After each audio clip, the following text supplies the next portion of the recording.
ইকুয়েডরের বিপক্ষে শক্তিশালী attacking line up নিয়ে মাঠে নামছে ব্রাজিল। বাদ পড়তে পারেন রিয়াল মাদ্রিদের রদ্রিগো, একাদশে নাম্বার 10 হচ্ছেন নেইমার জুনিয়র।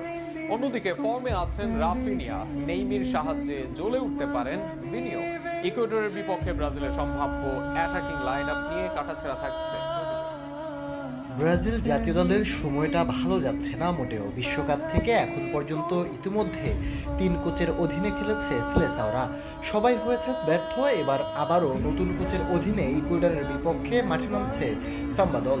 ইনজুরি থেকে সুস্থ হয়ে ফিরছেন নেইমার জুনিয়র। ভাগ্যের ফের আর না থাকলে এই ম্যাচ দিয়ে ফিরবেন হলুদ জার্সিতে, আর তার ফেরাই হতে পারে ব্রাজিলের ছন্দে ফেরাও। অবশ্য শক্তিশালী কলম্বিয়াকে হারিয়ে দিয়েছে ব্রাজিল, তবে আর্জেন্টিনার বিপক্ষে হেরেছে বাজেভাবে। কিন্তু এবার ঘুরে দাঁড়াতে দলের একাধিক তারকাও প্রস্তুত। রাফিনিয়ার সাথে ভালো ছন্দ মিলছে না ভিনির, তাই রাফিনিয়ার অনেক চেষ্টাই হচ্ছে ব্যর্থ।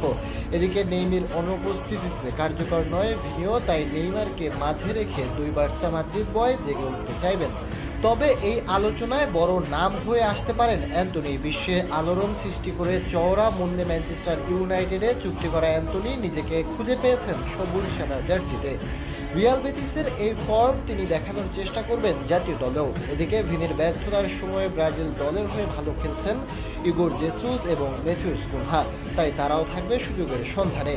নতুন কোচ আসলে ব্রাজিল গুরুত্ব দিতে পারে তাদের মিডফিল্ডকে, আর 3 মিডফিল্ড খেললে নেইমার, রাফিনা এবং ভিনিকে নিয়ে আক্রমণ সাজাবে ব্রাজিল। সেক্ষেত্রে বাকি তারকাদের করতে হবে বেঞ্চ গরম, তবে তাদের মধ্যে থেকে যদি সেরাটা বের করে আনতে পারেন নতুন কোচ, তবে হবে ব্রাজিলের জন্য মঙ্গল।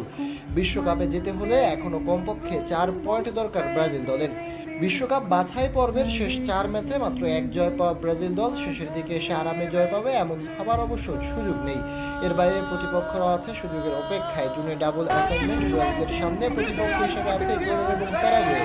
4 জুন এওয়ে ম্যাচ খেলতে ইকুয়েডর যাবে ব্রাজিল দল। তাদের ফিজিক্যাল খেলা ব্রাজিলকে চ্যালেঞ্জের মুখে ফেলতে পারে। হোম ম্যাচে 9 জুন প্যারাগুয়েকে আতিথ্য দেবে ব্রাজিল। এই ম্যাচে ফেভারিট থাকবে ব্রাজিল দল, তবে যেভাবে ঘুরে দাঁড়িয়েছে প্যারাগুয়ে বিশ্বকাপে নিজেদের জায়গা নিশ্চিত করতে তারাও। তাই এই ম্যাচ সম্পর্কে আগাম বলা যায় না কিছুই, তবে নেইমির প্রত্যাবর্তন আর নতুন কোচের